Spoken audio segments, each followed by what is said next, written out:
To the dean's office, and when I was down at the dean's office, he said, "So you like to sing a lot?" He said, "This is the third time you got kicked out of class for singing." And the first two I got detentions, but the last one I got kicked out. So he said, "Can you sing?" And I was like, "No." And he goes, "Well, I'm gonna have to hear you sing."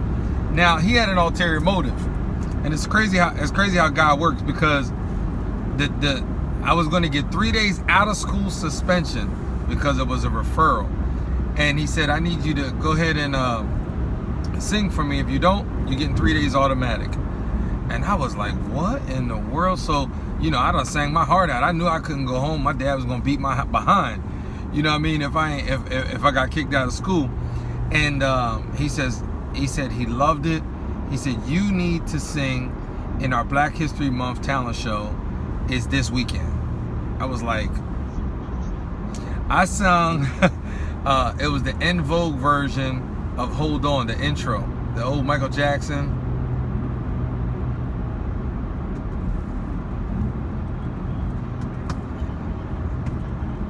I thought about it, but no. It did. I thought about it, but yeah. So anyway, I ended up singing. I sang "Blessed Assurance" in the talent show. When I was done, a guy, a local business owner, he had stopped me afterwards. He was like, "Man, that was amazing." He said, "Do you mind if I give you a ride home?" And I was like, "I'm not getting in your car. Like, I don't know you like that." And he had a cell phone. Now we talk about 1993. Cell phones weren't a big deal, and if you had a cell phone, you was either a doctor or a drug dealer. Now this was a black business owner. He had the leather pouch. I didn't know he was a business owner. He was just a black man to me with a big old pouch cell phone. Last time I saw a cell phone like that was on the movie with Wesley Snipes, New Jack City. So the first thing I thought of, this guy's probably a drug dealer. I don't want no parts of that. And he said, "Well, I know your dad, I know your mom." And he said, "We can call them." So he called up my mom, and I was a little curious what the phone was going to do, because I ain't never seen nobody carrying a phone around. And basically what happened was my mom said, "Yeah, I know him. He owns a barbershop on the corner. That's fine. You can get a ride with him." So she let me get a ride with him. And before he dropped me off at home, he stopped by his barbershop. Now that was an interesting pivotal point for me, because it wasn't so much that I sang or that I got a ride home, but it was the first time I was introduced to a real barbershop. And so my mom was, and my dad used to take me. Well, the thing is my dad used to take me to an old school barber, and that wasn't the best experience. So this was a younger African American male, had a nice car. My experience in the barbershop from the old school barber, he was just rough. I remember getting a Tootsie Pop, but it wasn't the experience I got this time. So I went by the shop.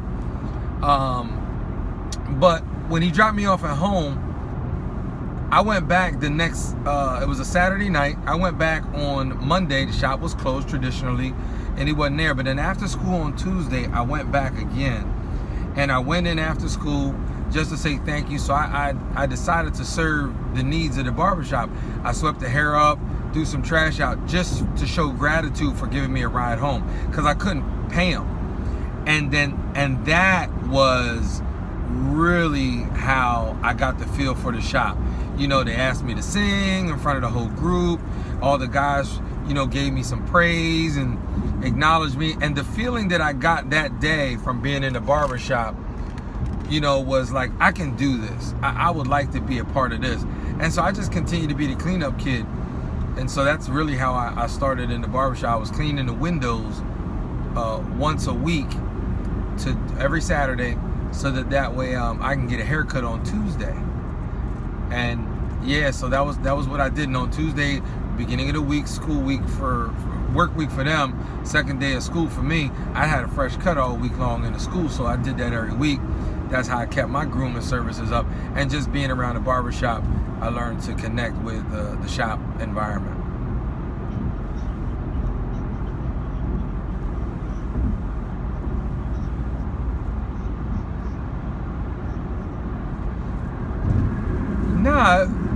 it was what happened was I went in just to say thank you again. And when I walked in, the floor was dirty, so naturally, I swept it. And then while being there, because I went every day after school, and while being there, because I just liked the feeling, there was a guy who came by to clean the windows. And I said, how much do you pay him to clean the windows? And he said, I give him $10. And I was like, $10? I said, well, look, I can clean the windows. He said, can you clean them? I said, yup. I never cleaned windows before. Not like that. Not the way that the guy who was cleaning the windows did. I cleaned glass at the house with a newspaper, some Windex. So, I had some experience in cleaning windows, but not the way he did them. But I saw what he used. He had a wet little rag with some soap on it. He had a squeegee. I said, well, shoot, I could do that. But I didn't tell the owner that. When he asked me if I can clean the windows, I said, yeah. And so I learned along the way. And basically what I did was I negotiated. I said, listen, if I'll clean the windows every week, if you'll cut my hair every Tuesday. And he said, I could do that. I said, for real? He goes, yeah, I could do that. And so that's really what happened. So no, it wasn't something that he prompted. It was more of something that I just took the initiative to do. And originally, it goes by what I live by. Serve your needs by serving the needs of others first. He served my needs. He gave me a ride home. I served his needs by cleaning up the barbershop and show my gratitude. And then while being there, hey, he needs the windows cleaned and the shop maintenance on a regular basis. So yeah, fair exchange ain't robbery. I'll serve his needs. He'll serve my needs. And that old barter system, I've always lived by that. You bless, your life gets blessed by serving and blessing other people's lives.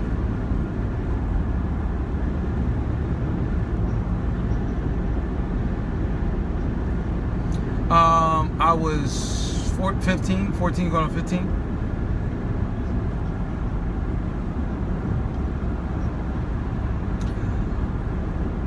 It's interesting. My mom and dad did a really good job with us, but my mom, she taught me self-awareness at a real early age. Don't worry about what people think about you. Be confident in who you are. Speak your mind as long as you're respectful. Those were just things that she just instilled at a very early age. My mom also had, a lot of male friends that she used to do ballroom dancing with. And these guys were, they really were on top of us as kids, my sisters and myself. You say yes, ma'am, and yes, sir. And my parents weren't on that, but they were. When you speak to her, you say yes, ma'am. When you speak to your dad, you say yes, sir. And it just worked, and so just having gratitude and showing that was a way of life. It just got instilled in us at a very early age.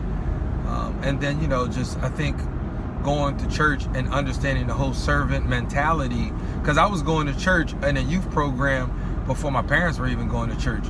And I believe that while I was there, I was being poured into and just understood the importance of serving people's needs.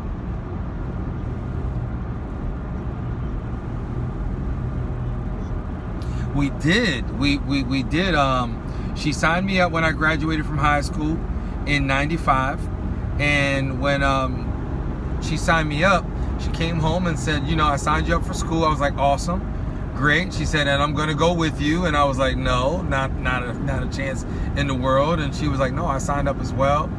We're going to go together. Now, by this time, I had already been in the barbershop for about a year and a half, just from that initial experience. So I've been in there getting my feet wet, messing up all the kids in my neighborhood, but there were no barber schools. And so cosmetology school was the only way to go at the time.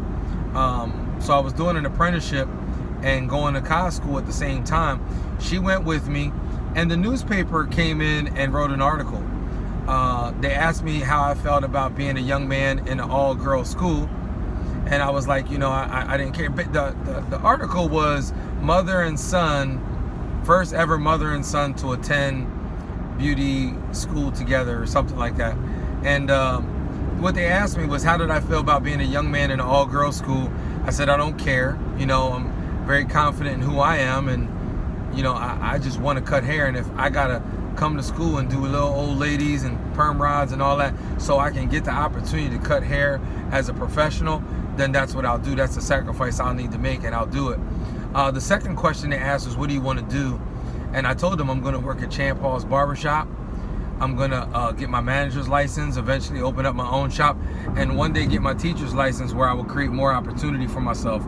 And 23 years later, I finally opened up my own school, Premier Barber Institute, right outside of Philadelphia. So that was always the dream. You got to get your own school.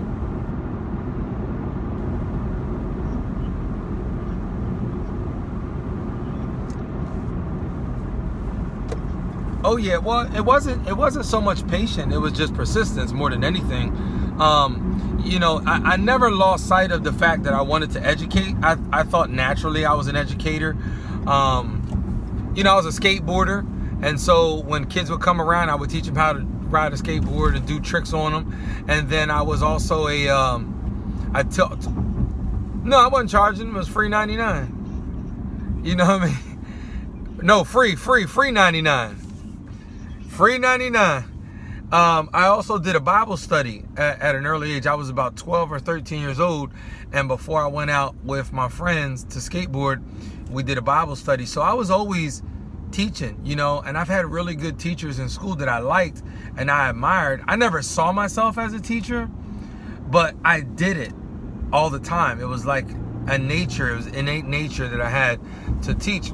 And so, I was just like, whatever, I'll do that. And I had scholarships to college and art school. And when I was done with high school, I went right into barbering and cosmetology. And just the idea of having a teacher's license would be awesome, because it would afford others the opportunity that was afforded to me.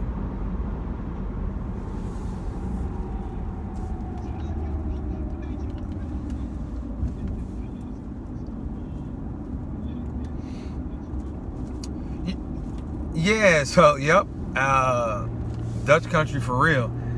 So for me, there was already a school in that town. I had also helped to establish another school there. They had Title IV funding, which is financial aid availability.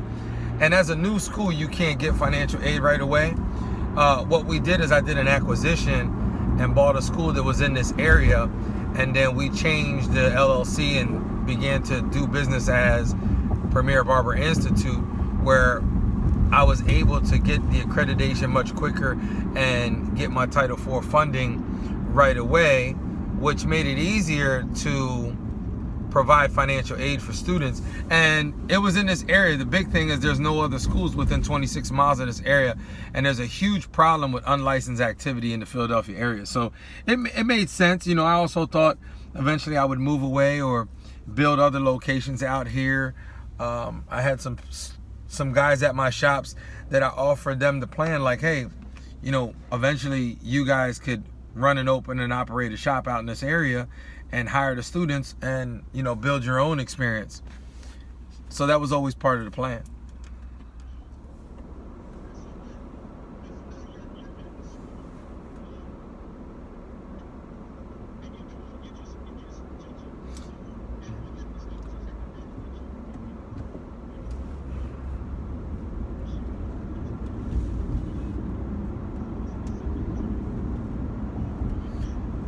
Yeah. Most schools teach out of the book. They teach them a lady, and they teach this stuff, and that goes.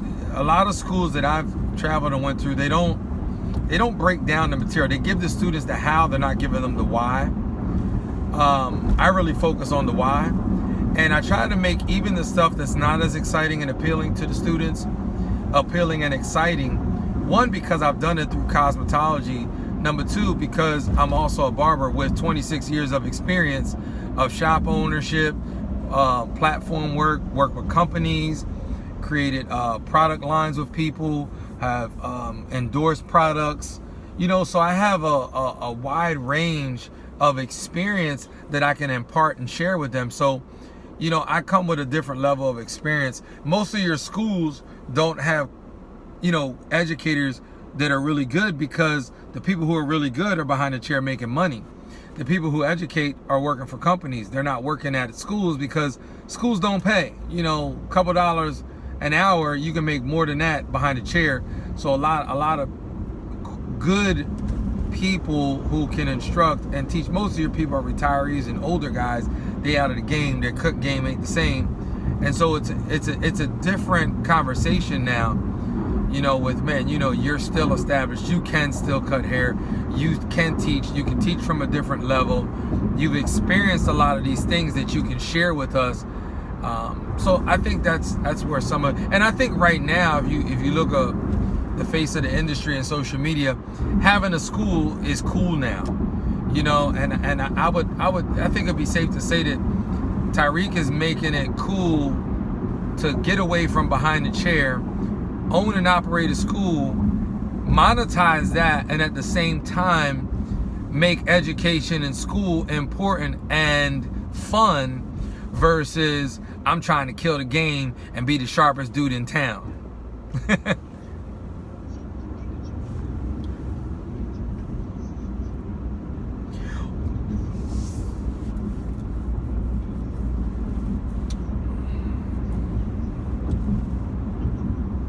Yeah.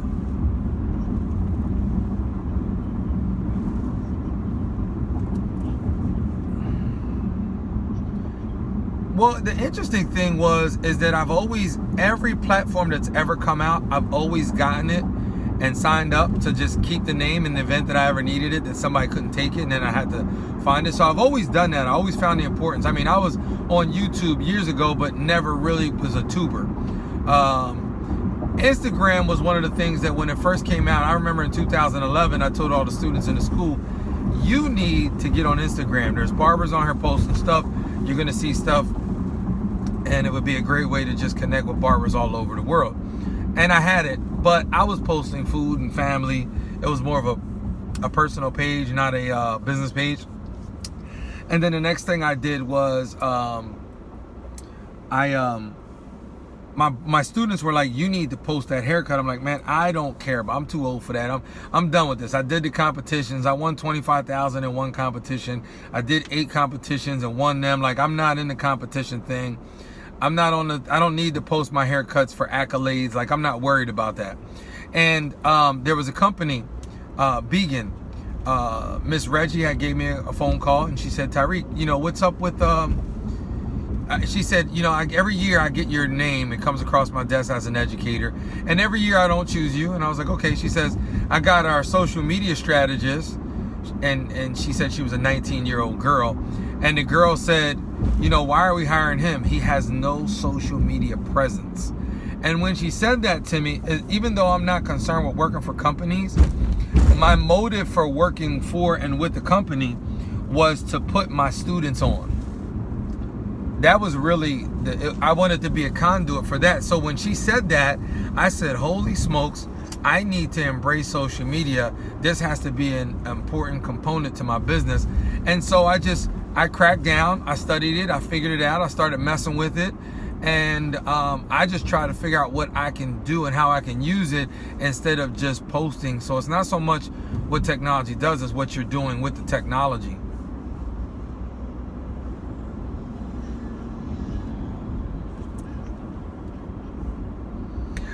You know, it's getting dirty. It's trying to figure out how to make it work. You know, I don't have 1 million followers. The reason I don't have 1 million followers is because I ain't buy them. You know what I mean? But at one point, it was easy to buy followers. It was easy to build a following because Instagram made you very visible, especially if you use hashtags. Right now, they just took down your visibility. So the way you get visibility is you got to pay for it. You know, you got to pay for visibility, or you create engagement. And what I'm doing now to create engagement is what I've always done the entire time. So if a page posted my photo, and I remember the first time Barbershop Connect posted a photo of mine, when they did, I went in and whoever liked it, I went in and I liked and followed all of those people because they liked my stuff. I was being social. that was one way I built a huge following. And then after a while on my timeline, I would see if it was something that wasn't appealing or I didn't like it or I didn't enjoy it. Then what I did was I would unfollow those people. But I wasn't a guy like, follow me, I'll follow you back, and then next week I unfollowed you. No, I mean, I liked and followed your stuff. One, if it was appealing, but number two, if you like my stuff, I wanted to be social with you. And so I still do that. I've never veered from doing that. That's what helped build my page. And so there's pages out here with 1 million followers, 100,000 followers, 800,000 followers, and they don't have nearly the amount of engagement. I mean, I have on a live feed 150 people tuning in, 180 people. At one point, we almost hit 200. It was at 198, and we didn't crack. But it was, I'm talking about steady. Like steady while I'm speaking live. I'm not talking about afterwards. When I get off of my live feed, it might be 600-700 people who tuned in. And then if I check it within 24 hours, it'll tell me you got 1,200 people who viewed your live feed. You got 1,300 people. You got 1,500 people who viewed it within a 24-hour span. But in the moment of it being live, I mean, I really have over 150 people on a Tuesday morning, 9:30 a.m. East Coast time, tuning in. I got people in Hawaii at 3 a.m. tuning in. I got people in California at 6:30 a.m. And I believe a lot of that has to do with the amount of engagement that I have on my page. If you like my stuff, I comment back. If you comment and you put something in your stories or you leave a comment, I respond. I share it. I repost it. If you send me a direct message, I put it, I screenshot it, and I put it up. Unless you say, please don't share this, then I won't. But I put that stuff up, and the response that I've been getting from people is, thank you so much. You always respond. A lot of these guys, a lot of times I reach out to barbers, they don't respond back, and you're one who does. And I think that's why, because then people begin to share that on their page and their followers begin to see you. Because again, Instagram has denied your visibility. They call it algorithms, but basically what they did is they cut a lot of your visibility off. And in order to be visible, you have to do one or two things. You got to pay or you engage. And I've always engaged, so I'll continue to engage. If I feel the need that I have to advertise, then I will. But I don't do a lot of the paid advertisement because I get strong engagement on my page.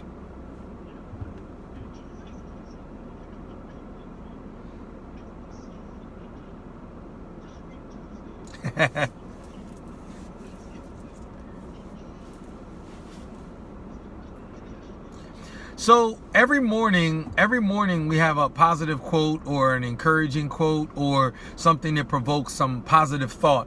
And I actually got that because my mom would put Bible verses or a quote or something encouraging, even if it was simple, I love you, you're the best thing in the world, on the bathroom sink in the morning. So when you're brushing your teeth in the morning, you get this positive message from mom on the mirror.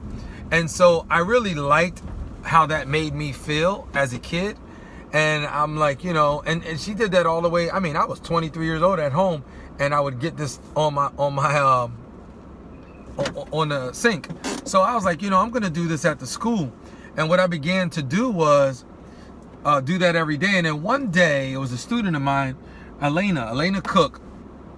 She said, this is so powerful. She said, you need to go live because, and she said, you always tell us we need to start utilizing technology and Instagram. She said, you need to go live because Instagram is live. And I told her, I said, I'm not going to do it. She said, why not? I said, because I know me. And if I start something, I'll have to be consistent with it, especially if it gets the type of response that I'm, hoping it does. And if it's helping people, I'm only going to be compelled to continue to do it. She says, well, what you're talking about right now, we need to go live right now. And I was like, I'm not going to do it. And she goes, let's do it. Who cares? Cause I'm like, yeah, I have a suit on. I got to look presentable. I'm a professional man. It was a dress down day. I was like, no, I'm not doing that. Anyway, I went live because she said, you're going to go live. I'm turning it on right now. We went live. And we got like 12 viewers. More importantly, the messages and the responses afterwards were, this has helped me so much I had another instructor who was in there who shared her story it was about forgiveness.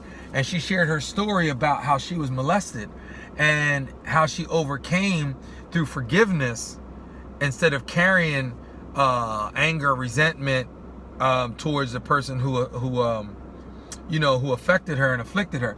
And so through that, I was like, wow, this was powerful. And she said, good, you're going to do it again next week. And we're going to call it Tyrik Talk Tuesdays. She said, because you started it on Tuesday. And I was like, see, this is what I didn't want to do. And I said, on top of that, I don't want to call anything Tyrik Talk anything. My barbershops are Sharper Image barbershops. There's no Tyrik associated.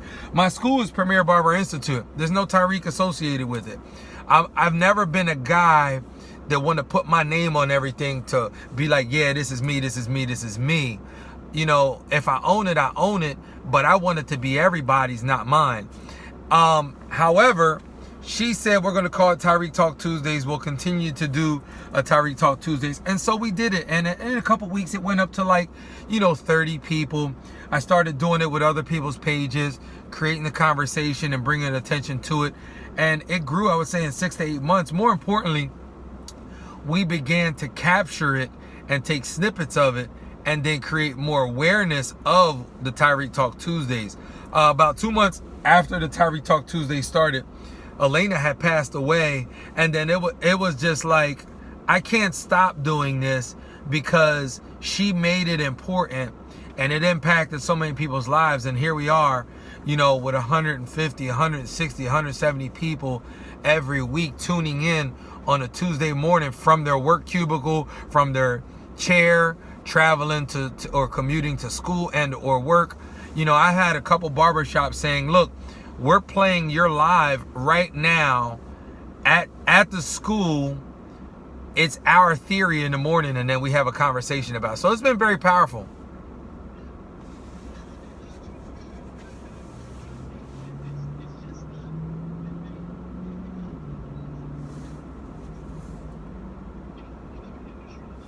Mm-hmm.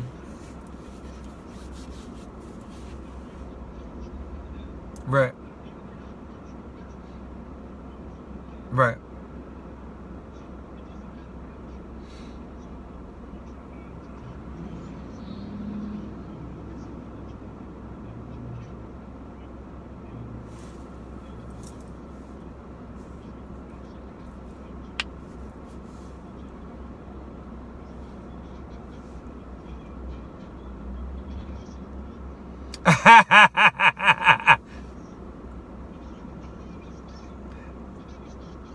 Uh-huh.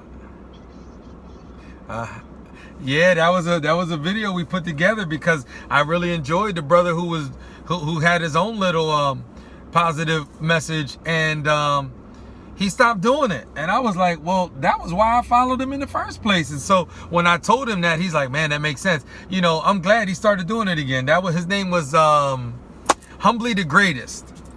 And so yeah, that was something he was doing, and I'm glad he started doing it again.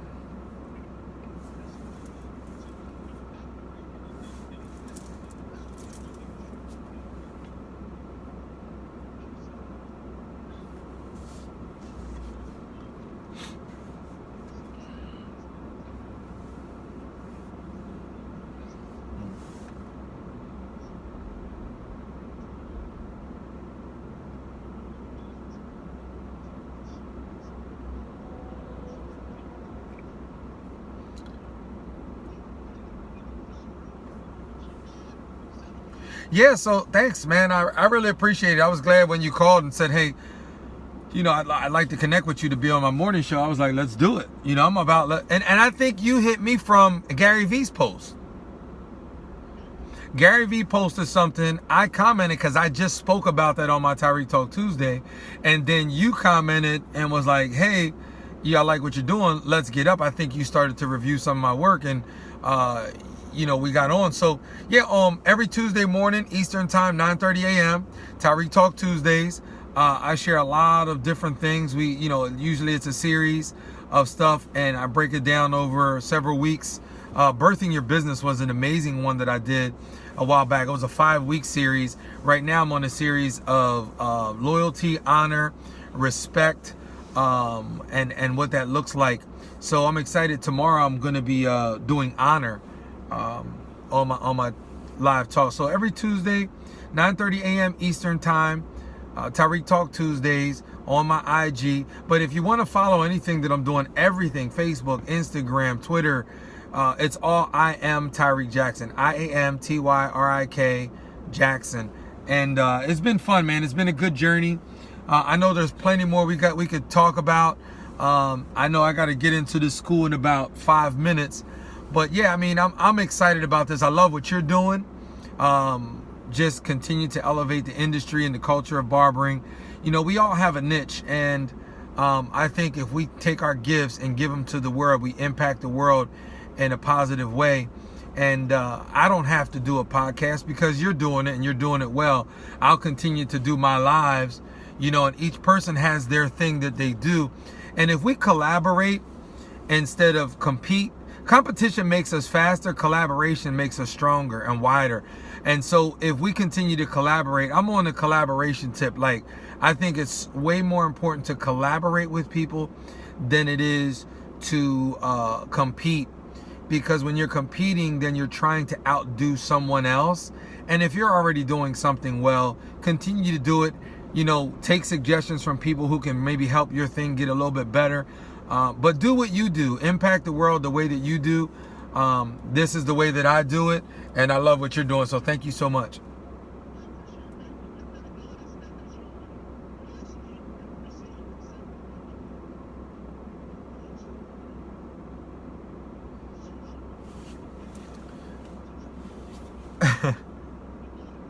Mm-hmm.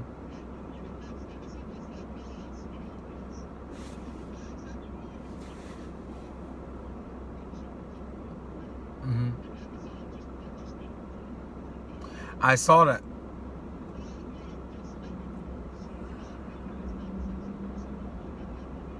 Right.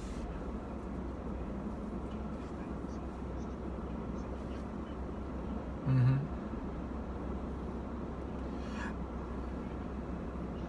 Right.